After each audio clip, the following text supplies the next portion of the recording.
Hey everybody, it's Sarah, or Less of Sarah. I'm here with my 7-week post-op VSG update.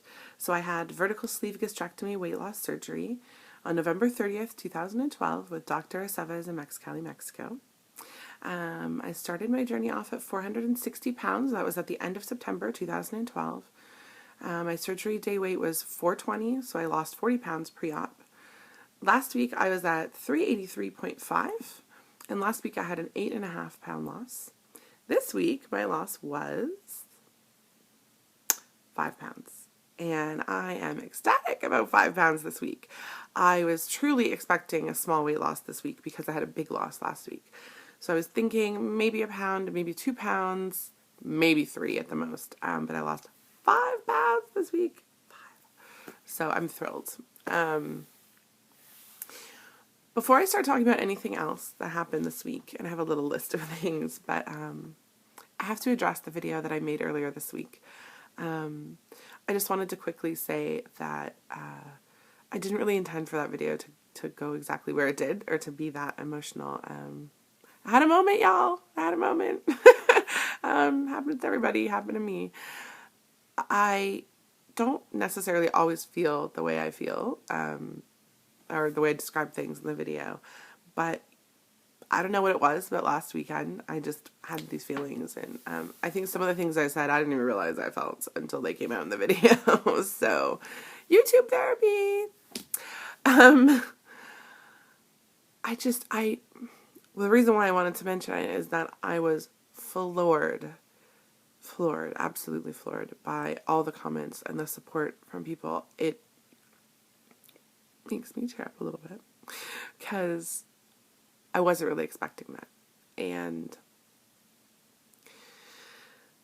I'm just so thankful for this community. I'm so thankful for all of my subscribers. Those of you that commented, thank you so much. I don't know. I mean, maybe you understand what it means to me, but it totally lifted my spirits that day. All the comments that I've gotten were amazing. And lots of people recommending great people to subscribe to. Some really amazing advice. I'll probably talk about it a little bit more later on this week, but I wanted to just talk about one thing, one comment, which was VSG Tanya's comment, talking about not looking at the goal as this huge thing, but looking at it as smaller goals, and setting smaller goals and rewarding yourself. And I'm really meant to do that. That was one of the things that I said to myself. I'm going to make a list.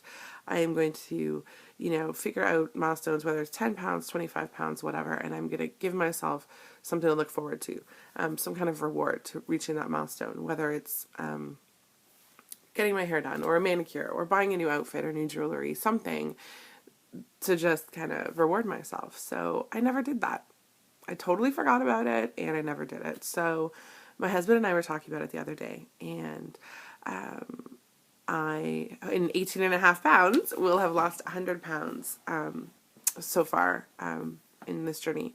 And so we were talking about what we could do for that, and we decided that we're going to go away for the weekend, the two of us, to celebrate. So it'll probably be at the end of February. I'm still hoping to actually be down 100 pounds by Valentine's Day.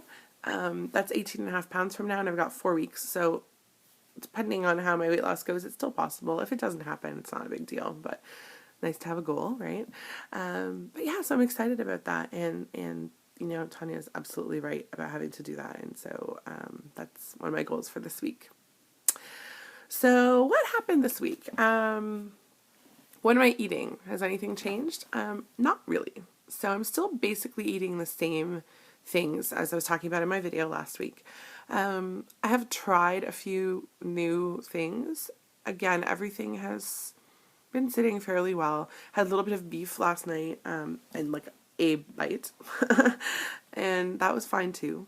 I did have an episode of low-grade foamies actually earlier this week, from eating chicken, of all things. I think I ate part of the chicken at lunchtime.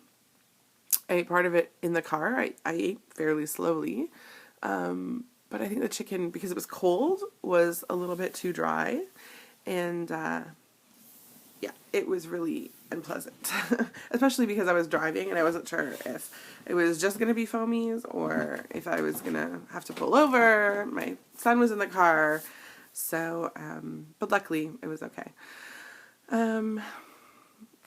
As far as getting in protein and that sort of thing, I think I talked a little bit about my plan in my last video, but basically what I try to stick to is 60 to 80 grams of protein a day.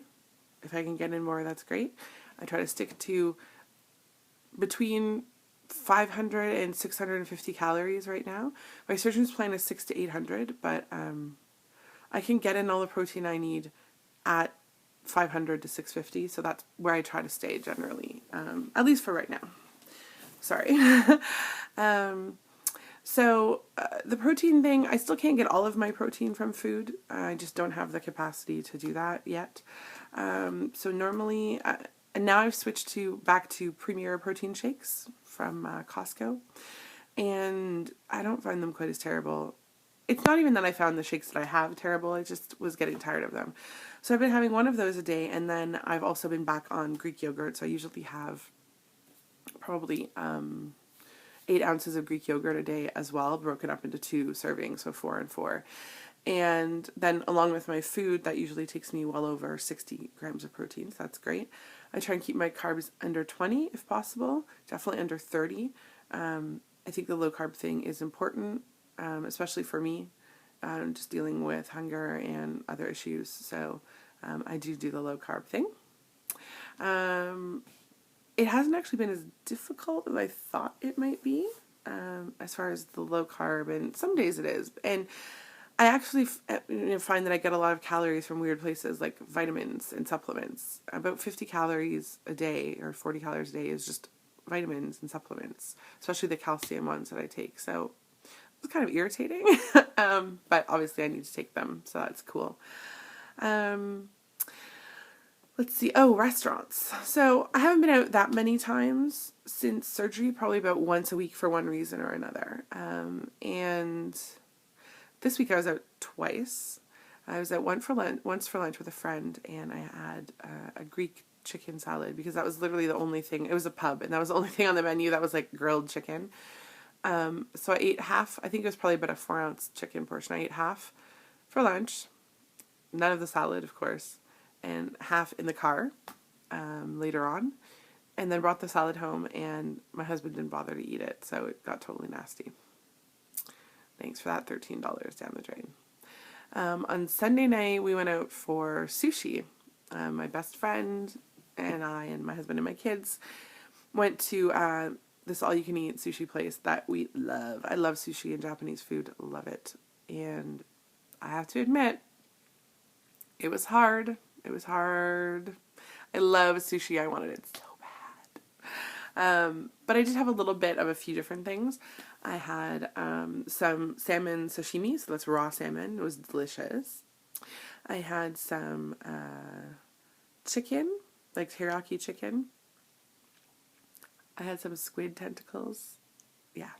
They're not even like calamari. This is like literally the end of the squid where it's like the tentacly part, and they're about like 3 to 4 inches long, and they look like tentacles. And they're fried. I know. But they're lightly fried. They're not like crazy breaded or anything. So they're like almost like tempura. So I ate a few of those, and they were delish. It didn't really bother me, the fried aspect of it, but obviously I want to stay away from eating fried foods, but it was just, I had to have tentacles. Like, I don't know what to tell you. My 7-year-old loves squid tentacles, like loves. I mean, this is a child who's not very adventurous with eating, but somehow. And then he also ate the salmon sashimi, the raw salmon, totally ate it and liked it. And my 3.5-year-old son also ate the salmon sashimi, and he loved it. What? That was crazy to me. I think it's great. I think it's great for them to be adventurous, but it was weird. Okay, last thing, MSVs. So I think, again, going back to, the video earlier this week, I got so much to go, and MSVs are kind of slower for me, I think. They're fewer and farther between in a way, at least at this point of the journey. I went shopping yesterday to buy pants because all of my pants are pretty much falling off, which is great, but that's only after an 80-pound loss. And I couldn't find any. So that really sucked. It was one of those situations where you go and there's never what you're looking for in your size, or you try it on, it looks terrible. And I bought 2 pairs of yoga pants, but that's it. So I have to try again.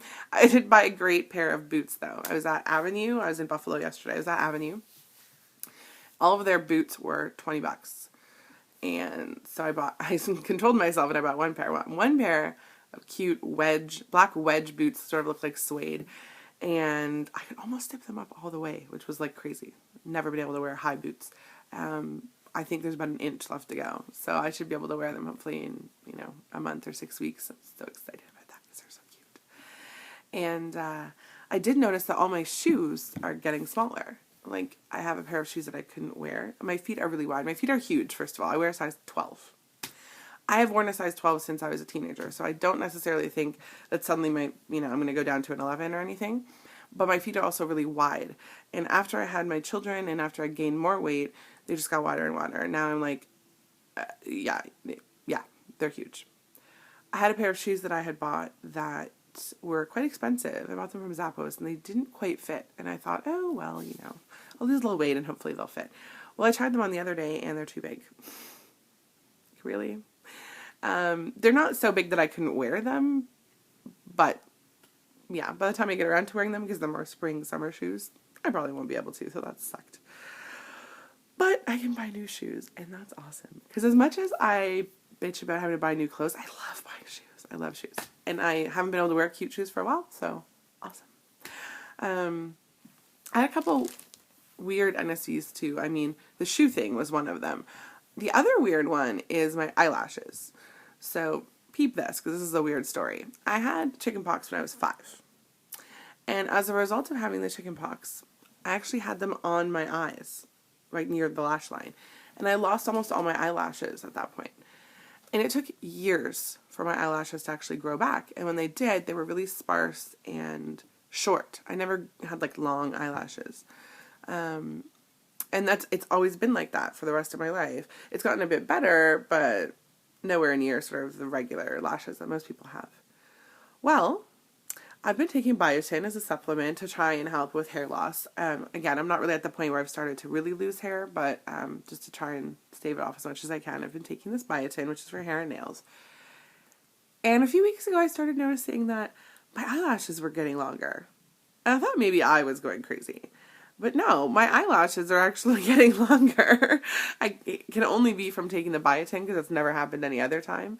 So, yeah, that was a cool MSV. Biotin makes your eyelashes longer, apparently. So, it's been a good week. I've, most days gotten in all my liquids and protein and everything. Trying to eat as well as I can. Trying to get my exercise in. Hopefully we'll be starting at the gym in a couple of weeks, which means I have to buy workout clothes. And so yeah, I'm looking forward to the next couple of weeks. I will probably be back with another video at some point in the middle of the week, and then my 8-week update next Friday. So I'm looking forward to seeing you then. Have a great day.